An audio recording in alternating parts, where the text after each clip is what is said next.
Welcome to the channel. Please enjoy. In South Texas, Angela and Jesse are best friends and high school dropouts who spend their time working as waitresses at a mundane diner. One day, Angela decides to surprise Jesse by purchasing a trip to Galveston so they can spend Jesse's 17th birthday at the beach. She uses their rent money to pay for it and arranges for both of them to work extra hours to make up for the money they spent on the trip. However, Dustin, Jesse's goofy older brother, and his friends says part of the rent in a failed drug sale he attempted with his friends. The next morning, Tony, Dustin's friend, breaks into the house and trying to find Dustin to get his money back because he thinks Dustin stole the drug money. Couldn't find him, he takes an old TV from the house. Well, what really happened was Dustin and Ryan got robbed when attempted to rob on the night before. The police arrived to check the scene of the crime and they searched the place, found Angela's and Jesse's stash of weed and cocaine. Both girls are arrested.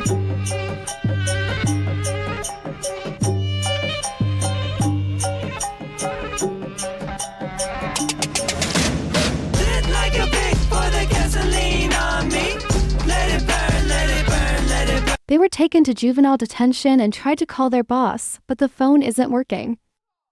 They're confused, don't know what to do.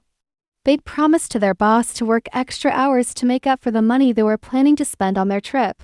After spending 2 days in juvie, where Jessie suffered from constipation and couldn't bring herself to use the bathroom there, they finally got out with the help of Dustin and his friend, the same one who had robbed their house. And here I am, being a good dude and getting y'all fed and stuff. Now, come on, man. Let's go eat. After that, they went to the laundry place to wash their work uniforms, all while trying to come up with a good excuse for being late to their boss. But before, they stopped by a grocery store to buy some snacks, where they ran into an old man who yelled at for being sexist at the grocery store. Your little friend here, dressed like that. Have some decency. What? Dressed like what? It's like 1,000 degrees outside. Continue to the laundry place, they run into a former coworker, Paul, who tells them that their mutual friend Art Dog is having a party at his home and also that they can use his washing machine.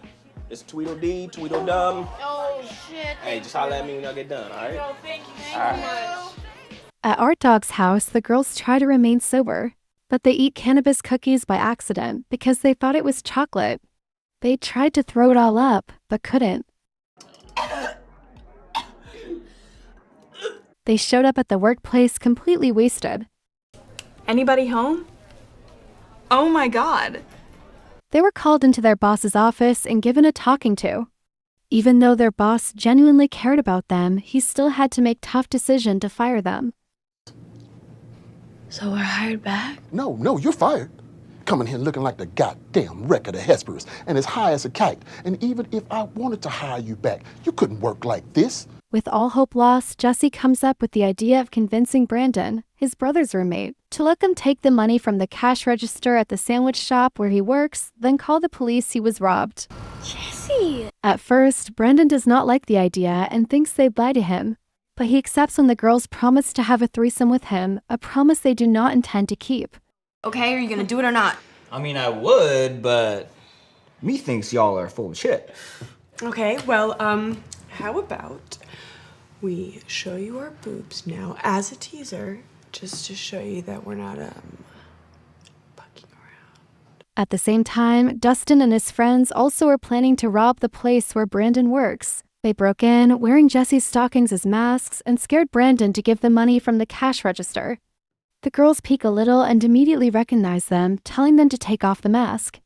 After the boys leave, Brandon admits that there is only like $50 in the register and that the rest is in a safe he doesn't have the key for. I don't know, like $50?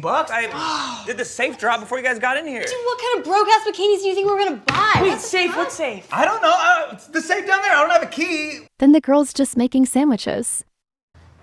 Show me your titties. Brandon! Fuck you.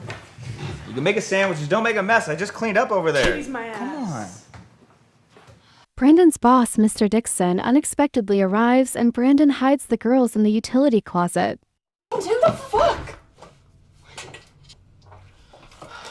Mr. Dixon orders Brandon to go home and leaving Angela and Jesse trapped inside. The girls realize that he is an old man that they had yelled at for being sexist at a grocery store. Mr. Dixon then puts his penis inside of a sandwich bread and takes pictures of it. Suddenly, Jesse starts having cramps due to the long constipation. Angela take a bucket and make Jesse defecates in it. Angela, feeling disgusted, opens the closet door and vomits on Mr. Dixon, and he immediately passes out on the floor. When they're trying to take their bags, they found Mr. Dixon's safe key and realized that they could open the safe and took all the money. And they did take all of it, leaving nothing behind but a message written on his cell phone that if Mr. Dixon went to the police, they would tell his wife about what he had just done. How illegal is blackmail? Let's go.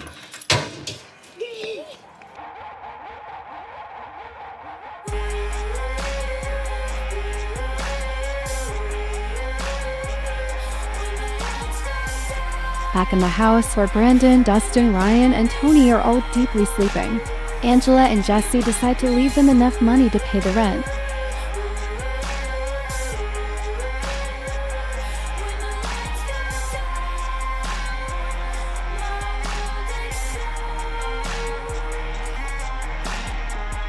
While they are talking about their plans, they fall asleep in their bed. Later on, Angela and Jesse are having fun at the beach.